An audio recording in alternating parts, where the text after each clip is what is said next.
Audio Jungle.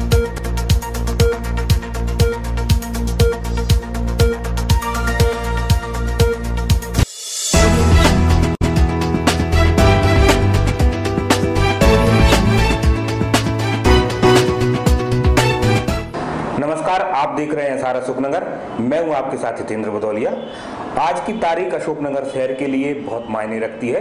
दरअसल ये तारीख अशोकनगर के ऐतिहासिक तौर पर बहुत ही दमदार तौर पर इतिहास के उसमें दर्ज होगी। लोगों का ये मानना है कि बीते एक दशक में अशोकनगर शहर में जितने काम हुए हैं उन सब में जो सबसे दमदार और याद करने वाला काम था वो आज ही के दिन एक साल पहले शुरुआत हुआ था। जी हम बात कर रहे हैं तुलसी सरोवर के गहरीकरण एवं सौंदर्यीकरण के कार्य की। आज ही के दिन कलेक्ट्रेट परिसर में एक बैठक का आयोजन किया गया था, जिसमें तत्कालीन एसडीएम इच्छित गढ़पाले ने एक बैठक के साथ साथ एक समिति का भी गठन किया था और इस समिति ने तत्काल इस कार्य का शुरुआत भी कर दिया था। तो इस तरह आज का दिन तुलसी सरोवर गहरीकरण एवं सौंदर्यीकरण के दिवस के तौर पर भी मनाया जाता है। अशोकनगर जिले ने इस काम के तौर पर बहुत सारी चीजें देखी थी। न केवल अशोकनगर में इस काम ने लोगों को आगे बढ़ने और जन आंदोलन के तौर पर एक काम करने के लिए प्रेरित किया था, बल्कि अशोकनगर से बाहर जिले की दूसरी सीमाओं में भी इसकी प्रेरणा लेकर तालाब गहरीकरण के बड़े काम हुए थे। इस कार्यक्रम को सिलसिलेवार तौर पर आपके सामने रखने से पहले कुछ ऐसी तस्वीरों के सामने इस काम को याद कराएंगे जिससे आपको वो सारी पुरानी यादें एक बार फिर ताजा कराते हैं। आज के इस कार्यक्रम में कुछ मेहमान भी हमारे साथ में रहेंगे जिन्होंने इस कार्य में लगातार दिन रात मेहनत की थी और इस काम को अंजाम तक पहुंचाया था। आप लोगों को शायद याद होगा कि इस दिन के पहले अशोकनगर शहर का जो सबसे बड़ा पर्यटन स्थल था या जिसे पर्यटन के तौर पर विकसित करने का प्रयास किया जा रहा था, उस तुलसी सरोवर की स्थिति बहुत ही खराब थी। आगे का पूरा मैदान अतिक्रमण से पटा हुआ था, बीच में लोगों ने गड्ढे खोद खोद कर इसके स्वरूप को बदनुमा कर दिया था। ऐसी स्थिति में इसके गहरीकरण और सौंदर्यीकरण की महती जरूरत समझी जा रही थी और अशोकनगर शहर के कुछ समाज सेवियों ने इस काम का संकल्प सबसे पहले उठाया था। कमाल की बात इसमें यह रही थी कि इस जन सहयोग से इतना बड़ा आंदोलन हुआ था जिसकी कल्पना भी किसी ने नहीं की थी। न केवल लोगों ने इसमें श्रमदान किया था, अर्थ से लोगों ने सहयोग किया था, बल्कि सुबह से शाम तक खड़े रहकर कड़ी धूप में, चिलचिलाती धूप में अपना पसीना बहाया था और इन सभी के सार्थक परिणाम ये थे कि एक ऐतिहासिक और भव्य कार्यक्रम समापन हुआ था। पूरा एक माह ये कार्यक्रम चला। इस एक माह में करीबन दर्जनों बड़ी मशीन, छोटी मशीन, डंपरों और ट्रैक्टरों का मेला लोग बाग देखते रहते थे और ये पहला ऐसा काम था जिसमें अशोकनगर शहर के लगभग सभी वर्ग के लोग एक साथ शामिल हुए थे। इस काम में न केवल राजनीतिक बंधन टूटे थे बल्कि सामाजिक स्तर पर भी लोगों ने एक साथ सहभागिता की थी। कई सारे मतभेदों को लोगों ने दूर करके इस काम में बढ़ चढ़कर हिस्सा लिया था और दान में भी किसी लोगों में बहुत अच्छी रुचि दिखाई थी। इसका सबसे अच्छा कारण ये रहा था कि सरकारी स्तर पर इसका आकलन करीबन करोड़ों के तौर पर किया गया था और वास्तविक रूप में इस काम को महज लाखों रुपए में समेट दिया गया था। यानी सरकारी धन का भी खूब जबरदस्त तरीके से बचत इस कार्यक्रम में की गई थी। ये जन आंदोलन के साथ साथ कई दूसरी चीजों के लिए भी जाना जाएगा। इस दौरान जो सौंदर्यीकरण के काम हुए उसमें 2 पार्कों का निर्माण हुआ और एक टापू भी बना। भले ही इनकी उपयोगिता अभी कम हो या लोगों के संरक्षण के लिए तालाब के पास बने पार्क तरस रहे हों, मगर भविष्य के हिसाब से अगर देखा जाएगा तो ये बहुत बड़े पर्यटन स्थल के तौर पर विकसित होंगे, क्योंकि इन्हीं से लगा हुआ तुलसी सरोवर तालाब है और आसपास कुछ धार्मिक स्थल भी हैं। तो उम्मीद ये की जा रही है कि जिस तरह से आज के दिन ये काम शुरू हुआ था, इस काम को दोबारा से पटरी पर लाया जाए और उस सोच को आगे बढ़ाया जाए जिसके तहत ये काम किया गया था। हमारे साथ इस मुद्दे पर बात करने के लिए इस काम में सबसे बड़ी भूमिका निभाने वाले जिला पंचायत के पूर्व अध्यक्ष मलकीत सिंह जी हैं। उनसे बात करेंगे कि ये कार्यक्रम उनकी नज़र से कैसा रहा और लोगों ने इसमें किस तरह का सहयोग किया। आज अशोकनगर तुलसी सरोवर गहरीकरण का दिवस है। एक साल पहले आज ही के दिन इस काम को शुरू किया गया था और जिन लोगों ने सबसे पहले इसमें अपनी भूमिकाएं निभाई थी या शुरुआत से लेकर आखिरी तक रहे, उनमें मलकीत सिंह जी और उनकी टीम के लोग थे। अच्छा, आपका बहुत बहुत स्वागत और तुलसी सरोवर गहरीकरण दिवस की बधाई आपको। धन्यवाद आपको भी बहुत बहुत बधाइयाँ। मैं इस कार्यक्रम के लिए सबसे पहले तो अशोकनगर जिले के सभी नागरिकों को बहुत बहुत बधाई और बहुत बहुत धन्यवाद देना चाहता हूं, जिन्होंने इस कार्य को एक मिशन के रूप में लिया और इस कार्य को बहुत ही अंजाम तक पहुंचाया, जो कि कभी किसी ने कल्पना भी नहीं की थी कि ये इतना बड़ा काम और इतनी आसानी से हो जाएगा। 17 तारीख को रात्रि को 8:30 बजे पिछले वर्ष 2016 में इच्छित गढ़पाले जी जो एसडीएम थे यहाँ के, उन्होंने मुझे फ़ोन लगाया उन्होंने मेरे से कहा कि अध्यक्ष जी कि आपने इससे पूर्व कई तालाबों का गहरीकरण किया जब आप अध्यक्ष थे, जिसमें अमाई तालाब का भी बारे में भी सुना था कि आपने बहुत अच्छी उसमें भूमिका निभाई थी। तो हम चाहते हैं कि वो तालाब किस प्रकार से गहरीकरण हुआ था उसी प्रकार से आप हमको बताएं और आप मीटिंग में आएँ। मैंने कहा साहब मेरा स्वास्थ्य खराब है, मुझे बुखार आ रहा है, मेरा आना संभव नहीं है। उन्होंने कहा चाहे आप 5 मिनट के लिए आएँ, आप कार्यक्रम में आवश्यक रूप से पहुँचें, जिससे कुछ हमको जो आपने पहले किया है तो उससे कोई मार्गदर्शन मिलेगा। हम पहुँचे तो उसमें सभी शहर के समाज सेवी, पत्रकारगण, अधिकारी, कर्मचारी सब लोग मौजूद थे। तो जब हमने देखा सभी को तो सबसे पहले मैंने ही उसकी शुरुआत की। जब कलेक्टर साहब ने कहा, अरुण सिंह तोमर जी थे, उन्होंने कहा अध्यक्ष जी जब आपको पुराने तालाब का अनुभव है, शुरुआत आप ही करें। तो मैंने सबसे पहले 5100 रुपये का जो दान के स्वरूप मैंने सबसे पहले दिया और उसके बाद फिर मैंने जो भी लोग बैठे थे, नगरपालिका अध्यक्ष जी को छोड़कर मैंने सबसे बोला था पहले आप लोग बताएं कि क्या क्या दे रहे हैं, क्योंकि नगरपालिका अध्यक्ष एक इस शहर की प्रथम नागरिक और मैं चाहता था कि इनसे सबसे बड़ा योगदान लेंगे। तो सभी लोगों ने, हमारे जैन समाज, ब्राह्मण समाज, अन्य समाज जो भी थे, स्वयंसेवी संस्थाएं थीं और सभी ने बढ़ चढ़ कर इसमें हिस्सा लिया। लगभग उस दिन 3.5-4 लाख रुपए के करीब इकट्ठा हुआ। तो फिर लास्ट में मैंने नगरपालिका अध्यक्ष जी से कहा कि अब आप बताइए कि आप क्या दे रहे हैं। उन्होंने 1,21,000 रुपये नगद दिए और 21,000 डीजल का भी एक लंबा 3.5 लाख रुपए फिर उन्होंने डीजल के लिए भी दिया।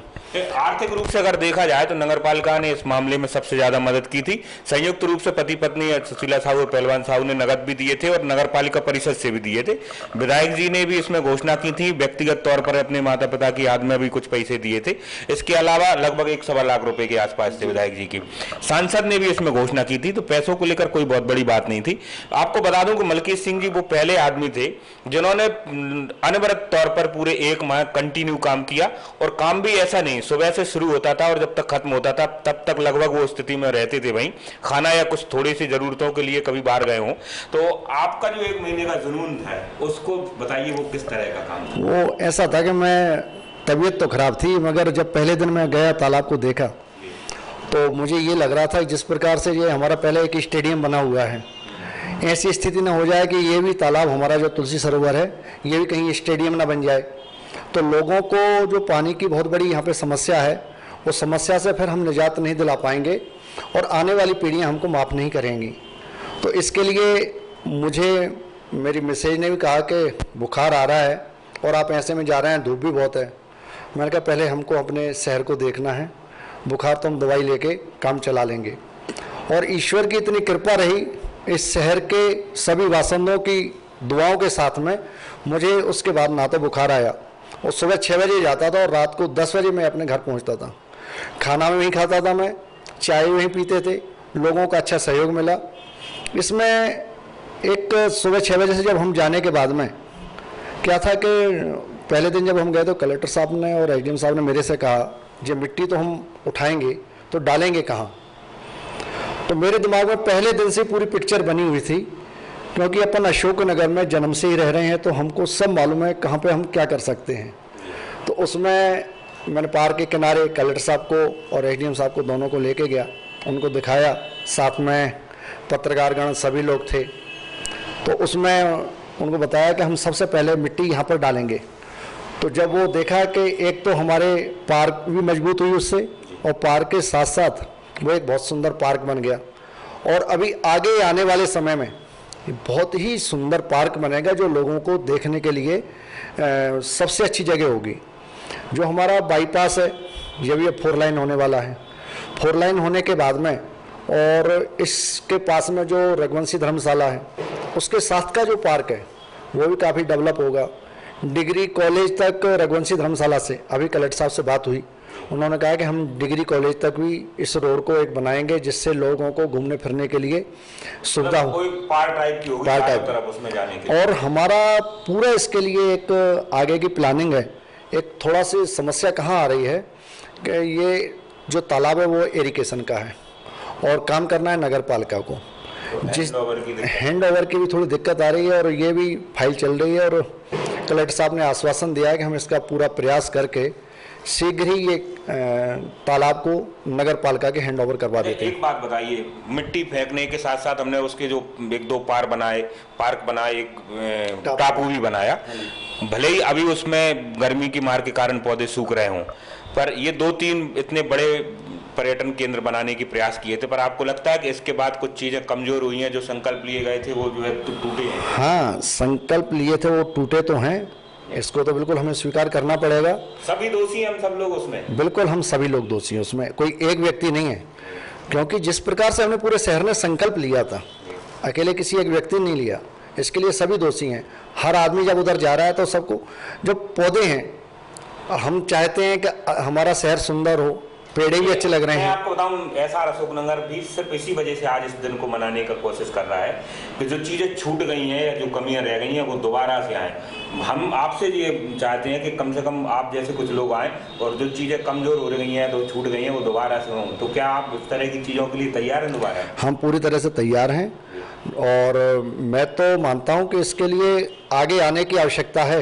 1-2 लोग जैसे ही आगे आएंगे, पूरा शहर अच्छे काम के लिए पूरा मदद करने के लिए तैयार है। अच्छा, जो आपने 1 महीने का काम किया था उसमें बहुत चुनौतियां भी रहीं, कुछ कठिनाइयां भी रहीं, कुछ आपके राजनीतिक चीजें बहुत तेजी से खराब हुई थी, उनको ध्यान में है वो सब चीजें? मुझे सब ध्यान में है और आगे ध्यान में ही रहेगा। देखो, अगर कुछ नुकसान हुआ आपको? मैं समझता हूँ कि कहीं नुकसान होता है तो कहीं फायदा भी हुआ है।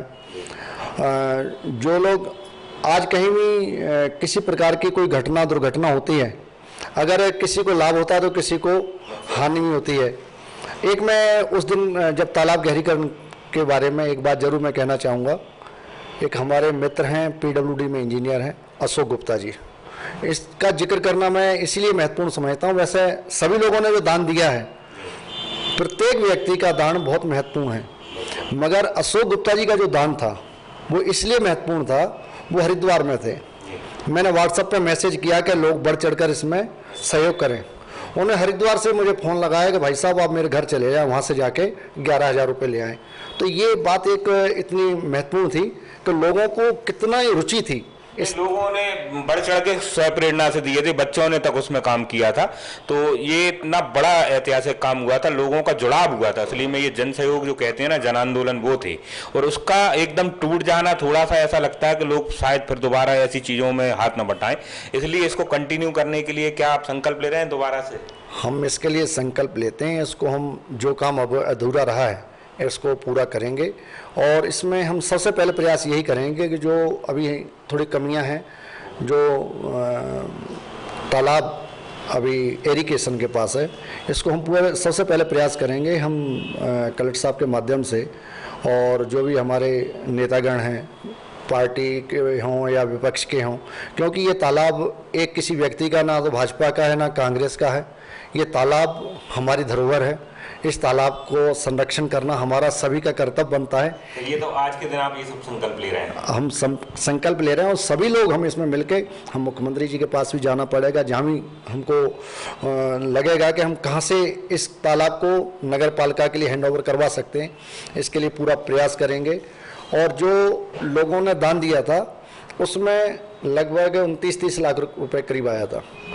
और जो इसका वैल्यूएशन किया था आरईएस के 6 इंजीनियरों द्वारा, उसमें 9 करोड़ 47 लाख रुपए का उन्होंने बताया गया कि इसमें 9 करोड़, तो सरकार का लगभग 8 करोड़ रुपए इसमें बचाया गया था। तो जन भागीदारी का एक ऐसा कार्य जो न केवल अशोकनगर बल्कि पूरे प्रदेश के लिए एक आदर्श हो सकता था। वास्तव में बहुत अच्छा काम हुआ था, मगर समापन जिस भव्यता के साथ होना चाहिए था वो नहीं हो पाया, या लोगों की बाद में उससे चीजें कमजोर हुई। और हमारा प्रयास यही है कि दोबारा से उस काम में लोग जुटें और इसको एक ऐतिहासिक और भव्य कार्यक्रम के साथ साथ एक बड़ा पर्यटन केंद्र बनाने का प्रयास करें। आप पधारे, एसआर अशोकनगर से जुड़े, बहुत बहुत धन्यवाद। बहुत बहुत धन्यवाद आपके लिए। और जो आपने इस पहल को जिंदा रखने के लिए जो आपने प्रयास किया है, आपको मैं बार बार धन्यवाद दूंगा और इसी प्रकार से आप आयोजन करते रहें और लोगों को हौसला अफजाई करते रहें। धन्यवाद। तुलसी सरोवर तालाब के गहरीकरण में जिन लोगों ने महती भूमिकाएं निभाई थी, उनमें से कई सारे ऐसे लोग भी हैं जो भले ही अब हमारे सामने नहीं है या हमारे साथ ना होकर वो दूसरी जगह हैं, पर उनके योगदान को नहीं भूला जा सकता। उनमें से दो बहुत महत्वपूर्ण लोग हैं जिनको इस स्टोरी में याद करना बहुत ज़रूरी है।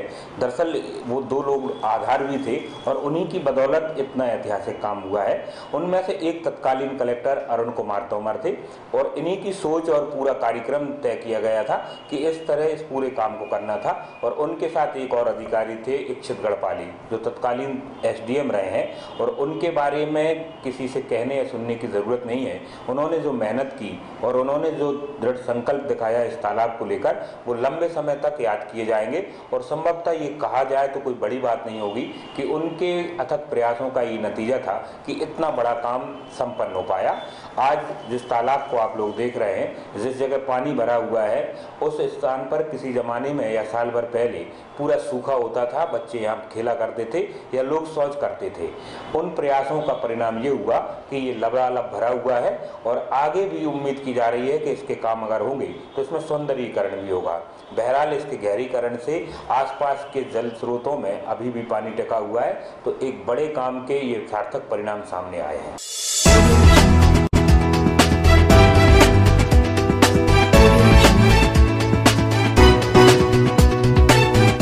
विश्व हिंदू परिषद एवं दूसरे हिंदूवादी संगठनों ने आज ग्वालियर संभाग के आईजी को एक ज्ञापन सौंपा और सिलावन में हुई घटना का जिक्र करते हुए आईजी को अपनी शिकायत बताई।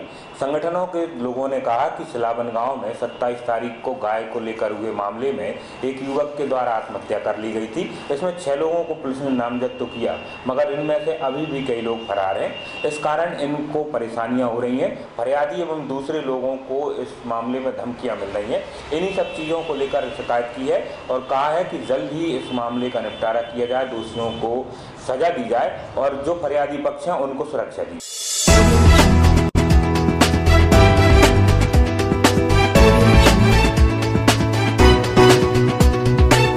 पालिका अध्यक्ष श्रीमती सुशीला साहू और एसडीएम अखिलेश जैन के संयुक्त तत्वाधान में बीते दिनों से चल रहे कार्यक्रम में आज कई सारे नए आयाम जुड़े। आज इन दोनों अधिकारी और जनप्रतिनिधियों ने संयुक्त रूप से इस कार्य को आगे बढ़ाते हुए साफ सफाई के साथ साथ अतिक्रमण पर भी जो है मामला जो है आगे बढ़ाया है। नगेश्वरी चौराहे के कई ऐसे लोगों के अतिक्रमण तोड़े गए हैं जो सरकारी जमीन पर या नालियों पर कब्जा कर रखे थे और दूसरे लोगों को नोटिस भी दिया है। एसडीएम अखिलेश जैन ने बताया कि उन्होंने नोटिस जारी कर दिए गए हैं, साथ ही मुनादी के लिए भी आदेश जारी किए हैं, जिसमें उन लोगों के लिए मुनादी बताई गई है जो अपने घरों या दुकानों के बाहर सरकारी या सड़क पर जो है सामान रखे हुए हैं। उनको ताकीद किया गया है कि अगले 24 घंटे में वो इन सरकारी स्थानों से अपना सामान समेट लें, अन्यथा की स्थिति में इनके विरुद्ध कार्रवाई की जाएगी।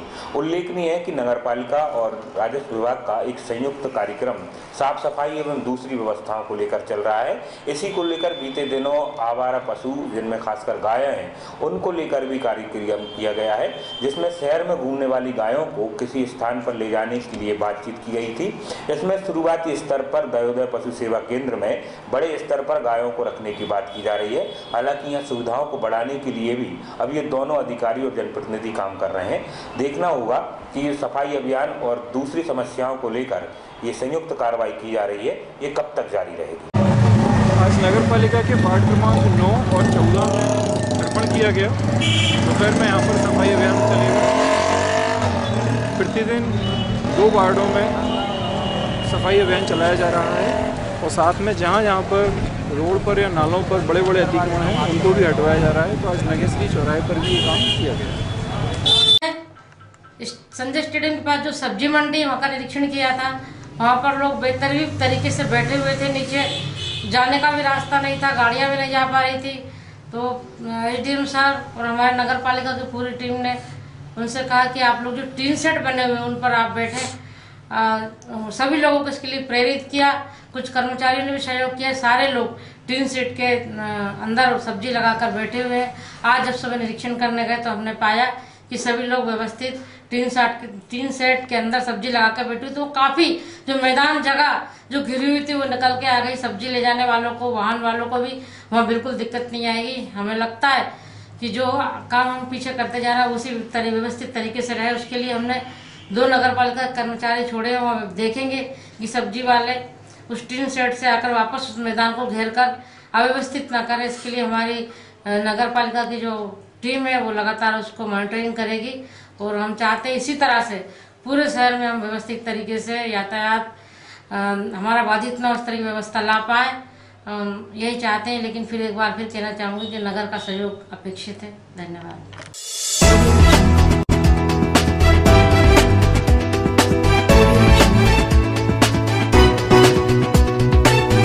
इस माह की शुरुआत में लगभग 40,000 बोरी यानी 20,000 कुंटल चावल, जिनकी कीमत बताई जा रही थी लगभग 50 करोड़, उनमें टूटन का मामला सामने आया था और इसको लेकर अशोकनगर जिला प्रशासन ने एक पत्र राज्य स्तर को लिखा था, जिसमें कहा गया था कि ये चावल अमानक है। और इस पत्र लिखने के बाद, शिकायत करने के बाद एक जांच दल भी अशोकनगर आया और उस जांच दल ने लंबे समय तक इस मामले में जांच की। करीब 4-5 घंटे की जांच और दूसरी चीज़ों के बाद कुछ तय निष्कर्ष मामले में अभी तक नहीं निकले। इस पूरे मामले की जांच हुए तकरीबन 15 दिन से भी ज़्यादा का समय गुजर गया है, मगर अभी तक ये तय नहीं किया जा सका कि अमानक या टूटन वाले मामले को लेकर क्या सिद्ध हो पाया है। हालांकि शुरुआती तौर पर सूत्रों का कहना है कि अधिकारियों ने उस शिकायत को सही नहीं माना था जिसमें अधिक टूटन की बात कही जा रही थी। इन लोगों का कहना था कि टूटन का जो रेशो है वो बार-बार चावलों के दर करने से बड़ा है, जो मानक के हिसाब से माना जा सकता है। अब देखने वाली बात है कि 50 करोड़ के जिस चावल को अमानक बताया जा रहा था, आखिर वो कब तक उसकी जांच रिपोर्ट आ पाती है और क्या ये मानक हो पाता है।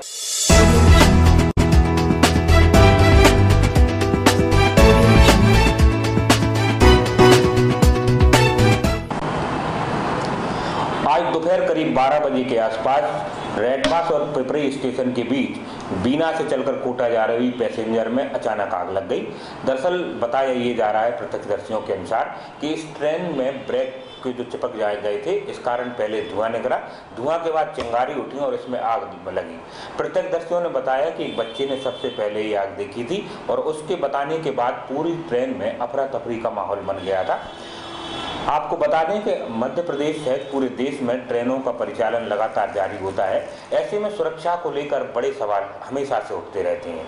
ऐसे में अगर ट्रेनों में इस तरह से धुआं निकलने और आग लगने की घटनाएं हुई तो ये बड़े और गंभीर मामले होते हैं। इस मुद्दे में भले ही गनीमत ये रही कि किसी को भी कोई तरह की जनहानि नहीं हुई, मगर ट्रेन रोकने के बाद जब इस आग पर ड्राइवर और दूसरे लोगों ने काबू पाया, उसके पहले लगभग भगदड़ की स्थिति में थी। लोग ट्रेन छोड़कर खेतों की तरफ भाग रहे थे और किसी अनहोनी की आशंका से वो खुद को बचा रहे थे। इस दौरान महिलाएं और बच्चे चोटिल भी हुए। तो इस तरह की घटना तो संभल गई कि इसमें किसी तरह की जनहानि नहीं हुई, पर सोचिए कि अगर ये आग कुछ समय बाद मालूम पड़ती या ये भयावह होकर पूरी ट्रेन को पकड़ लेती तो बर्निंग ट्रेन में कितने हालात खराब होते, इसको लेकर बात की जा सकती है। स्थानीय स्तर के रेल अधिकारियों का कहना है कि अभी प्रारंभिक जांच चीजें जो सामने आई हैं उसके अनुसार बात की जा रही है। जांच के बाद ही क्लियर हो पाएगा कि आखिर ये आग लगी कैसे थी और उसके लिए किस तरह के कारण सामने आए। इसमें गाड़ी में ऑटोमेटिकली आग लग गई। कितने बजे की घटना? ये 12 सवा 12 बजे करीब का टाइम होगा। उस टाइम देखा तो नहीं, जब तो भगदड़ मच रही थी तो टाइम देखने का तो समय नहीं था। आप लोगों को कैसे मालूम चला? ट्रेन रुकी हुई थी कि चल रही थी? नहीं, ट्रेन तो चल रही थी स्पीड से। बदबू आने लगी थी। वो तो एक बच्चे ने देखा तो उस बच्चे ने बोला कि पापा आग लग गई। तो देखा तो आग लग रही थी तो सब लोग, तो उसके बाद सवारी कूद के भागा। हाँ, सब सारी पूरी ट्रेन खाली हो गई थी। कूद के भाग गए और उसके बाद में हम लोग धुआं छूट रहा था घबराहट के मारे। बच्चों को उतारने में मैं बच्चे को उतार रही थी, एकदम मेरा पैर स्लिप हुआ तो मैं गिट्टी से नीचे ढरक गई। भाई इधर देखो। तो आप लोगों को कैसे मालूम चला कि आग लगी हुई है? धुआं में कहा धुआं हो गया था, सब लोग कहने लगे आग लगी। वहाँ प्लास्टिक को चिपकी थी, कुछ भी नहीं दिख रहा था गाड़ी में। तो क्या नाम है? चलती ट्रेन में आग लगी थी जी। उसके बाद क्या आप लोगों ने चेन खींच कर ट्रेन रोकी? कैसे ट्रेन ट्रेन अपने आप रुकी, अपने आप? तो उसमें बता रहे हैं कि महिलाएं खिड़कियों में से कूद कर भागी, तो ऐसा हुआ? हाँ, भागी। कितने डब्बे खाली हो गए थे? खाली हो गए। आपको भी चोट लगी? आप ट्रेन में चढ़ रहे थे कि उतर रहे थे? क्या नाम लिखती मैडम? क्या नाम मेरा है नाम आपका? फरहाना खान। कहाँ रहती हो? बीना। बीना से आ रहे थे अशोक? हाँ जी ये घटना किस जगह की है? ये घटना पहले से उसकी हम लोग जो समझ रहे थे कि कोई चेन खींच लिया है, तो उसकी सुसु की आवाज आ रही थी, उनकी चेन खींच रही है, जे कहीं कोई खड़ा कर रहा होगा तो गाड़ी को, तो और बदबू सी आने लगी, फिर ओना आने लगी, फिर एकदम धुआं आने लगा। अच्छा, बुझाई कहाँ से? फिर बुझाई उनने फिर ऑक्सीजन से सिलेंडर। बीना कोटा पैसेंजर आग लगी है, तो इसकी आधिकारिक जानकारी अभी तक मेरे पास नहीं है। अभी मैंने मालूम किया था संबंधित स्टेशन से, तो गाड़ी क्रमांक 51612 बीना कोटा पैसेंजर, तो coach number WCR 97-402 GS general coach है, दूसरा है इंजन से। गुना की तरफ जो ट्रॉली रहती है उसके ब्रेक लॉक जाम होने के कारण यूज करने का उसमें धुआं और हल्की सी चिंगारी की सूचना उनको मिली थी। ड्राइवर गाड़ी खड़ी करके माइलेज भी दिया है उन्होंने 229 के 5, ये है पिपराई और हेटवास के बीच। तो गाड़ी को रोका, पब्लिक के सूचना के अनुसार ड्राइवर गार्ड ने उसको लोग जो भी उपस्थित साधन से उसको बुझाया गया। आग को कंट्रोल में कर लिया। अभी तक मुझे कोई सूचना जी आधिकारिक सूचना कोई प्राप्त। सर, लगभग कितने बजे की घटना रही होगी, कुछ आइडिया? कर लो आप घटना क्या 12-15-20 लगभग कर लो सूचना जो मिली है। अभी इसकी जांच गुनाह में होगी कि किस कारण? जांच के लिए गुना आदेश दे दिए गए हैं भोपाल प्रशासन में। जी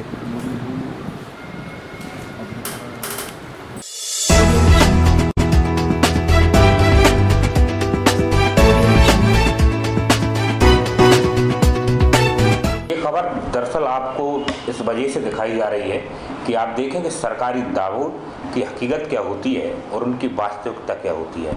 ये कुछ दृश्य व्हाट्सएप पे हमको हमारे एक मित्र ने भेजे हैं और उनने एक तस्वीर जो भेजी है वो अशोकनगर शहर की सीमा से लगी है। टकनेरी गांव के ये दृश्य हैं। आपको देखने में संभवतः ये लगे कि किसी दूरस्थ इलाके के हों, मगर ये शहर की सीमा से सटा आदिवासी बाहुल्य ग्राम है। और इस जगह को आप जो देख रहे हैं वो एक नाला है, गंदा नाला के तौर पर इसे जाना जाता है, जिसमें इन आदिवासियों ने एक गड्ढा खोद रखा है और इस गड्ढे में जो आप पानी देख रहे हैं वो मटमैला और बिल्कुल गंदा पानी है। ये पानी इनके लिए उपयोग आता है, दैनिक जीवन के सारे काम इसी पानी से होते हैं, क्योंकि इस गांव में ना तो कोई जल स्रोत इस समय बचा है और जो दूसरे जल स्रोत हैंडपंप वगैरह थे वो लगभग सब सूख चुके हैं। ऐसी स्थिति में आप देखिए कि आदिवासी बाहुल्य स्थान पर पानी की व्यवस्था करना प्रशासन के लिए कितना कठिन हो रहा है। इन दृश्यों के माध्यम से हम आपको ये भी बता रहे हैं कि ये न केवल पानी पीने या दूसरी चीज़ों के लिए आ रहा है, बल्कि रोज़मर्रा के काम भी वो इसी गड्ढे से पूरा करते हैं। जैसे जैसे गर्मी बढ़ेगी ये पानी सूखता जाएगा और गड्ढा नीचे खुदता जाएगा। ये कोई इस वर्ष की कहानी नहीं है, टकनेरी के आदिवासियों के लिए ये लंबी पुरानी कहानी है और वो इसी तरह अपना जीवन जी रहे हैं। आप सोचिए, पानी के लिए क्या इतनी जद्दोजहद शासन या प्रशासन के स्तर पर हो जानी चाहिए या होनी चाहिए। इसमें एक महिला जिसकी बात सुनाई दे रही है, उसका कहना है कि कल उसके परिवार में शादी समारोह का आयोजन है और उसे अदद एक टैंकर की ज़रूरत है पानी के तौर पर। अगर ये पानी मिल जाता है तो उसकी सारी ज़रूरतें पूरी हो जाती हैं। आप सोचिए, अगर पानी की व्यवस्था उसको नहीं हुई तो क्या इस गड्ढे के पानी से किसी की शादी हो सकती है। कल इस पूरे मामले को लेकर फिर से एक बार आपके साथ में हाजिर होंगे और वहाँ की चीज़ों के बारे में गंभीरता से प्रयास करेंगे समझने का। समस्या जाइए कि मेरे भैया की शादी है और टैंकर की जरूरत है, नहीं हम मर जाएंगे, हम पानी कहाँ से लाएंगे, ढो ढो का पानी ऐसे ही मर जाए, हम ब्याह कैसे करेंगे।